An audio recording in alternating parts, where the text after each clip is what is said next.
Hey guys, welcome back to my channel. তো আমি চলে এসেছি তোমাদের সঙ্গে টেক সুব্রত। তো আমি আজকে যে টপিকটার উপর ভিডিওটা বানাতে চলেছি সেটা হলো যে আপনার ফোনও যদি হ্যাং করে বা তোমাদের ফোন যদি হ্যাং করে থাকে প্রচুর পরিমাণে, তো আমি কয়েকটি গোপন টিপস বলে দিচ্ছি সেটিং থেকে। আপনাদের নিজেদের ফোনের সেটিংয়ে এটা অ্যাপ্লাই করে দেখতে পাবেন। তো আপনারা যদি এটা অ্যাপ্লাই করতে পারেন নিজের মতো, ভিডিওটা স্কিপ করবেন না, ভিডিওটা পুরো দেখবে, প্রথম থেকে শেষ পর্যন্ত পুরো দেখবে, ভিডিওটা এক ফোঁটা স্কিপ করবে না। স্কিপ করলে তোমরা একটা পয়েন্ট যদি গুলিয়ে ফেলো তাহলে তোমার অ্যাপ্লাই করেও কোনো লাভ হবে না, মানে টিপসটা কোনো কাজে দেবে না তোমাদের ফোনে। তাই বলছি ভিডিওটা প্রথম থেকে দেখো। তো আজ ভিডিওটার টপিক হলো আপনার ফোনের সেটিং থেকে কয়েকটি গুরুত্বপূর্ণ সেটিংস অন করে আপনার ফোনকে হ্যাং মুক্ত করুন। তো চলো আমার ফোনের স্ক্রিনে। প্রথমে কী করতে হবে, আপনাদের ফোনের যে সেটিংস আছে সেই সেটিংসটিকে অন করে নিতে হবে। আমি আমার ফোনের যেমন সেটিংসটিকে অন করে নিচ্ছি। সেটিং অন করে নেওয়ার পর একজন যে স্ক্রোল ডাউন করে নিচে চলে আসবেন। নিচে চলে আসলে এই যে বিল্ড ডেভেলপার অপশান নামে একটি অপশান আছে, এইটার উপর ক্লিক করবেন। আপনাদের যদি কারো ডেভেলপার অপশান অন করার অন যদি না করা থাকে, আমি ডেসক্রিপশানে একটি ভিডিও লিঙ্ক দিয়ে দেবো, তো সেখান থেকে আপনারা ভিডিওটা দেখে নেবেন। তো ডেভেলপার অপশান অন করে নেবেন, চালু করে নেবেন এবং নিচে স্ক্রোল ডাউন করতে থাকবেন, স্ক্রোল ডাউন করবেন। এই যে এক্ষুনি একটা অপশান দেখতে, এখানে একটা অপশান দেখতে, ইনেবল জিপিইউ ডিবাগ লেয়ার্স।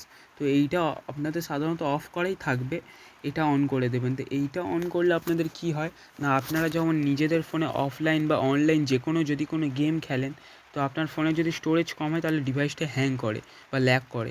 তো আপনারা এই যে অপশানটা অন করে দিলেন, আপনাদের গেম হ্যাং হবে না এবং ল্যাগ করবে না, বা যে কোনো কিছু হ্যাং হবে না বা ল্যাগ করবে না। তারপর ব্যাকে চলে আসবেন। তো ব্যাকে চলে আসার পর এবং আরও স্ক্রোল ডাউন করবেন, স্ক্রোল ডাউন করলে আপনারা এই যে দেখতে পাবেন window animation scale, transition animation scale এবং অ্যানিমেটর ডিউরেশন স্কেল। এই তিনটে স্কেল পরপর আপনারা দেখতে পেয়ে যাবেন। এই তিনটে স্কেলকে আপনারা 0.5x সিলেক্ট করে দেবেন। তিনটে স্কেলই 0.5x সিলেক্ট করে দেবেন, তিনটে স্কেলই। এবং তারপর স্ক্রোল ডাউন করবেন, আবার স্ক্রোল ডাউন করতে আপনারা দেখতে পাবেন এই যে ডোন্ট কিপ অ্যাক্টিভিটিস, এইটাকেও আপনাদের সাধারণত অফ করা থাকবে। তো আপনারা অন্য কোনো ভিডিও দেখে আগে যদি এটাকে অন করে থাকেন তাহলে অন করা থাকবে, কোনো অসুবিধা নেই। তো আপনারা এটাকে অন করেই দেবেন। তো এটা অন করলে কি হয়, আপনার ব্যাকগ্রাউন্ডে যে অ্যাপ্লিকেশানগুলো চলতে থাকে সেই অ্যাপ্লিকেশানগুলো আর চলে না বা বন্ধ হয়ে যায়। তারপর ব্যাকগ্রাউন্ড প্রসেস লিমিটে চলে আসবেন। এটা কি করা থাকবে না, স্ট্যান্ডার্ড লিমিট করা থাকবে আপনাদের। তো আপনারা নো ব্যাকগ্রাউন্ড প্রসেসে ক্লিক করে দেবেন। নো ব্যাকগ্রাউন্ড প্রসেসে ক্লিক করলে কী হবে যে আপনার ব্যাকগ্রাউন্ডে যে অ্যাপ্লিকেশানগুলো চলছিল সেগুলো আপনারা দেখতে পেতেন। এইখানে আসলে নো ব্যাকগ্রাউন্ড প্রসেস সিলেক্ট করে এই ব্যাকগ্রাউন্ড চেকে ক্লিক করলে আপনারা এখান থেকে যে অ্যাপ্লিকেশানগুলো ব্যাকগ্রাউন্ডে চলছে সেগুলো আপনারা দেখতে পাবেন। কিন্তু যেহেতু কোনো অ্যাপ্লিকেশান চলছে না আমার, তাই ওখানে শো করছে না।